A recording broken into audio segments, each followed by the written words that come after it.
తాజా 30 తెలుగునాట రాజకీయాల్లో రాణించాలంటే మీడియా సపోర్ట్ చాలా అవసరం. ముఖ్యంగా ఆంధ్రప్రదేశ్లో ఈ పరిస్థితి మరీ ఎక్కువగా ఉంది. తెలుగుదేశం పార్టీకి 2 ప్రధాన పత్రికలు అండగా ఉండడం వల్లే ఆ పార్టీ అధికారంలోకి రాగలుగుతోందని గట్టిగా నమ్మేవారు చాలామంది ఉన్నారు. 2004లో అధికారంలోకి వచ్చిన వైఎస్ రాజశేఖర రెడ్డి కూడా ఇలాగే ఆలోచించారు. ఆయన సాక్షి పేపర్ను, టీవీని పెట్టారు. 2009 ఎన్నికల్లో వైఎస్ గెలవడానికి సంక్షేమ పథకాలు, చిరంజీవి ఫ్యాక్టర్ ఎంతగా దోహదం చేశాయో సాక్షి పత్రిక కూడా అలాగే ఉపయోగపడిందని రాజకీయ పరిశీలకులు చెప్తారు.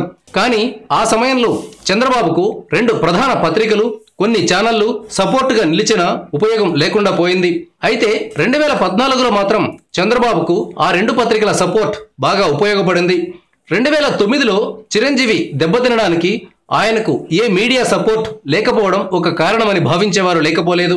ప్రధాన పత్రికల్లో ఏ ఒక్కటి కూడా చిరంజీవికి సపోర్ట్ చేయలేదని అంటారు. తెలుగునాట చోటు చేసుకున్న ఈ పరిణామాలను పవన్ కళ్యాణ్ లోతుగా విశ్లేషించారని చెప్తున్నారు. అన్న చేసిన తప్పును తాను చేయకూడదని పవన్ నిర్ణయించుకున్నట్లు సమాచారం. ఈ నేపథ్యంలోనే ఆయన ఒక పెద్ద మీడియా సపోర్ట్ తీసుకుంటున్నారు.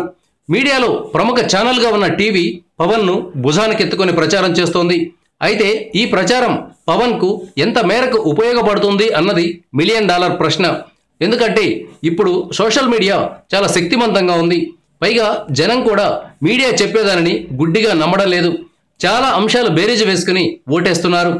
ఎన్నికల్లో ఇంకా కులం, మతం, వర్గం, డబ్బు చాలా ముఖ్యమైన పాత్ర పోషిస్తాయి. వీటన్నింటినీ సమన్వయం చేసుకుంటూ పోల్ మేనేజ్మెంట్ చక్కగా చేయగలిగిన వారు విజయం సాధిస్తారు.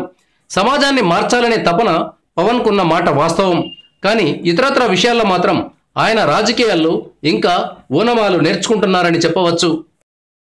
Thank you viewers. ఈ వీడియో మీకు నచ్చితే లైక్ బటన్ టచ్ చేయండి. తాజా 30 ఛానల్కు సబ్స్క్రైబ్ చేయండి. మీ మిత్రులకు షేర్ చేయండి.